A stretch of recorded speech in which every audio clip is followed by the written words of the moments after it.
करेगा या तो 30 लाख ज्यादा से ज्यादा लगेगा या वो ये कहेगा 30 लाख कम से कम लगेगा।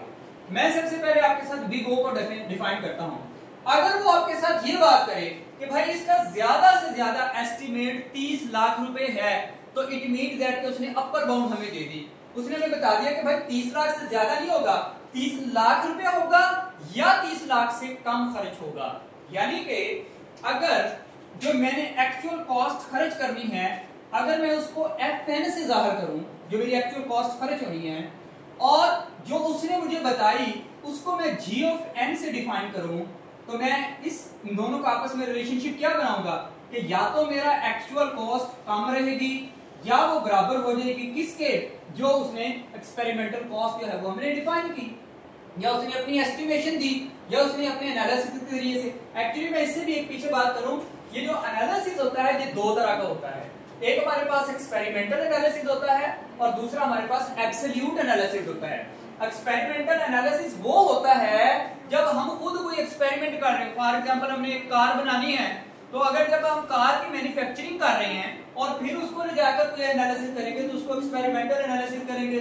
लेकिन एक्सपेरिमेंटल एनालिसिस से पहले हम एक एब्सोल्यूट एनालिसिस करते हैं, जो कि जिस तरीके से हम कोई मौका बना लेते हैं या जिस तरीके से हम कोई रिपोजिटरी वगैरह क्रिएट कर लेते हैं, या हमारे पास जो है वो कोई भी नमूने टाइप कोई चीज बनाकर और उसको जो है वो हम मैयज कर लेते हैं। बहुत सारे आजकल एडवांस टेक्नोलॉजीज आ गई हैं, उनके जरिए से हम उसको मैयज जो कर रहे हैं वो हमारे पास एब्सोल्यूट एनालिसिस होगा। तो हमारा जो एनालिसिस है वो सारे का सारा जो डिस्कशन है वो सिर्फ और सिर्फ एब्सोल्यूट के गिर्द है, हम एक्सपेरिमेंट की नहीं बात कर रहे। तो लिहाजा अब यहाँ पर हम देखें तो यहाँ पर जो है उसने हमें बताया कि जो हमारा FON है, एक्चुअल कॉस्ट है, वो लेस रहेगी या इक्वल होगी किसके, G(n) के। तो ये हमारे पास इस तरह अगर हम कोई अपर बाउंड कर दें, यानी कि मैं ये कह देता हूं तो ये हमारा G(n) है और एक्चुअल कॉस्ट ये, या तो ये वाला जो ब्लू लाइन है, ये वाली जो लाइन है, जो ये जो मैंने इंडिकेट की, या तो ये इसके बराबर हो जाएगी या इससे नीचे रहेगी। तो this is called the big O। यानी कि मैं क्या कह सकता हूं कि मेरी जो एक्चुअल वैल्यू है n जो है वो हमेशा लेस रहेगा C(n) के, यानी कि n कभी भी n स्केयर के बराबर नहीं हो सकता जैसे जैसे मैं इनपुट का साइज जो है वो इंक्रीज करूंगा। This is called the big O। लेकिन अगर वो ये कह दे, फॉर एग्जांपल वो हमें ये बताए कि भाई आपकी कम से कम 30 लाख कॉस्ट आएगी, अगर वो ये बात कर दे तो इससे मुराद क्या होगा कि भाई 30 लाख तो आएगा ही आएगा, इससे ऊपर जा सकती है। यानी कि एक्चुअल कॉस्ट ग्रेटर होगी या इक्वल होगी जो उसने बताई। तो अगर वो इस तरह कर दे, लोअर बाउंड बता दे, तो फिर हम उसको कहेंगे कि दिस बिग ओमेगा है। यानी कि लोअर बाउंड को हम इस तरीके से लिखेंगे कि ये हमारे पास एक्चुअल कॉस्ट है ये वाली, और वो उसमें नीचे वाली कॉस्ट बता दी, ये हमारे पास जो है वो फॉर एग्जांपल HON क्या लिखा है, तो ये हमारे पास जो है FON is greater than actual cost is always greater than that is equal to G(n). This is called the big omega। अगर वो हमें इस तरह कहे भाई कम से कम कॉस्ट 30 लाख होगी, ज्यादा से ज्यादा 35 लाख होगी, यानी कि वो दोनों लिमिट्स को अपर बाउंड भी और लोअर बाउंड भी दोनों लिमिट्स डिफाइन कर दे, तो फिर हम उसको बताएंगे। तो उसने थीटा की फॉर्म के अंदर जो है वो हमें बता दिया। यानी कि उसने अगर अपर और लोअर दोनों को डिफाइन कर दिया, हमारा फंक्शन एक्चुअल कॉस्ट जो है वो उसके दरमियान में रहेगी, या एक्चुअल टाइम, हम टाइम की बात करेंगे, हमारा टाइम जो है वो दोनों फंक्शन के दरमियान में रहेगा। तो this is known as the theta.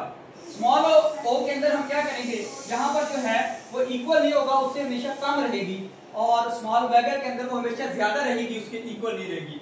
तो मैक्सिमम यूज जो है वो थीटा नोटेशन का होता है, और इससे कम जो है वो O का नोटेशन यूज होता है, और बिग ओमेगा का सबसे कम जो है वो इस्तेमाल होता है।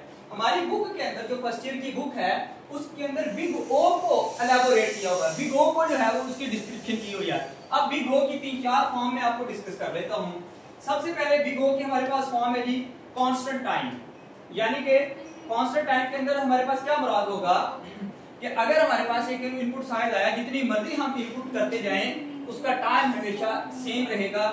ये मैंने इसको इस लाइन से इंडिकेट किया हुआ, इसका ग्राफ हमेशा इस तरह का होगा, जितनी मर्जी इनपुट हम बढ़ा दें लेकिन टाइम हमेशा कभी भी नहीं बढ़ेगा, वो हमेशा सेम रहेगा।